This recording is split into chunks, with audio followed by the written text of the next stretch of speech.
नमस्कार दोस्तों। एक गांव में एक पंडित ब्राह्मण रहता था। उसकी एक बेटी थी। ब्राह्मण का एक शिष्य था जो उससे पंडिताई सीख रहा था। शिष्य की शिक्षा समाप्त होने पर उस शिष्य ने पंडित से गुरु दक्षिणा मांगने का आग्रह किया। पंडित के मन में विचार आया कि इस शिष्य को क्यों ना अपना दामाद बना लिया जाए। इस विचार के आते ही उसने शिष्य से गुरु दक्षिणा के स्वरूप उसका दामाद बनने का आग्रह किया। शिष्य ने गुरु दक्षिणा स्वरूप पंडित की बेटी से विवाह करना मंजूर भी कर लिया। इसके उपरांत विवाह पूर्ण हुआ और शिष्य अपनी पत्नी को लेकर नदी के उस पार अपने गांव चला आया।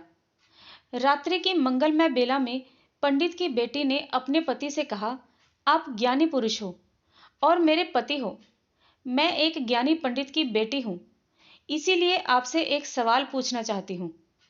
उस सवाल का जवाब देकर आप मुझसे जो भी चाहें वो मैं करने के लिए तैयार हो जाऊंगी। ऐसी मेरी आपसे गुजारिश है। शिष्य ने तुरंत ही पत्नी को वचन दे दिया। पत्नी ने सवाल पूछा कि बताओ, पाप का बाप कौन है।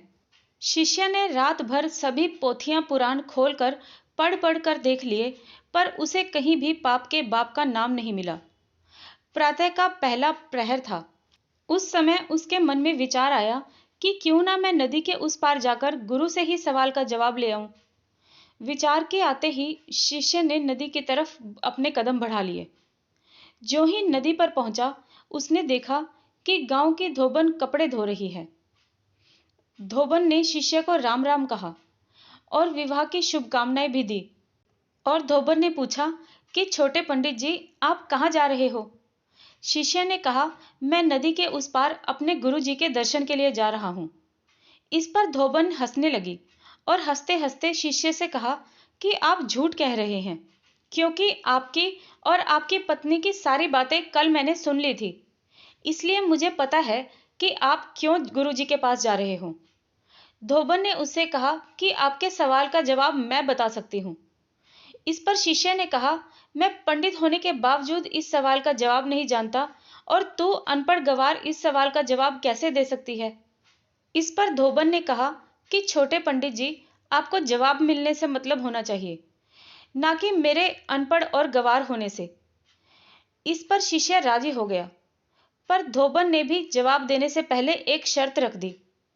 शर्त यह थी कि पंडित जी को उसके घर जाकर भोजन ग्रहण करना होगा, क्योंकि ब्राह्मण छोटी जात वालों के घर भोजन नहीं करते। शिष्य थोड़ा पशोपेश में पड़ गया। तब धोबन ने कहा कि छोटे पंडित जी, आपको मैं जवाब के साथ अन्न, जल और 5 सोने की मोहरें भी दूंगी। इस पर शिष्य का मन डोल गया और धोबन के साथ उसके घर की तरफ बढ़ चला। घर पर पहुंचकर उसने खाना बनाने की सामग्री मांगी, क्योंकि ब्राह्मण अपना भोजन खुद बनाते हैं। लेकिन धोबन ने उनसे कहा कि आप 5 सोने की मोहरें और ले लेना, खाना तो मैं ही बनाऊंगी। शिष्य राजी हो गया। भोजन तैयार होने के बाद जब ग्रहण करने के लिए उसने अपना हाथ बढ़ाया, तो धोबन ने कहा, अरे छोटे पंडित जी, आप क्यों हाथ को खराब करते हैं। 5 सोने की मोहरें और ले लेना, खाना हम आपको खिला देते हैं। उसने सोचा, मेरे सवाल का जवाब, भोजन और 15 सोने की मोहरें सभी तो मेरे हित में है। और प्रातःकाल के इस प्रहर में किसने देखा कि मैं किसके यहाँ किसके हाथ का भोजन ग्रहण कर रहा हूं। और आश्वस्त होकर खाना खाने के लिए अपना मुंह आगे बढ़ा दिया। आगे बढ़े हुए उसके मुंह पर धोबन ने तमाचा जड़ दिया, जिससे शिष्य आग बबूला हो गया। धोबन ने कहा, आपको क्रोध नहीं करना चाहिए, मैंने तो सिर्फ अपना वचन निभाया है और आपको आपके सवाल का जवाब दिया है। इस पर शिष्य ने कहा, ऐसा कैसा जवाब। धोबन ने कहा, पाप के बाप का नाम लालच है। अगर आपके मन में लालच नहीं आता तो आप मेरे घर भोजन करने नहीं आते। मित्रों, आज की ये कहानी आपको कैसी लगी, मुझे कमेंट बॉक्स में ज़रूर बताएं। मेरे इस चैनल को सब्सक्राइब करें, इस वीडियो को लाइक करें और अपने फ्रेंड्स और फैमिली के साथ इस वीडियो को शेयर भी करें। तो मिलते हैं किसी और कहानी के साथ इसी चैनल पर।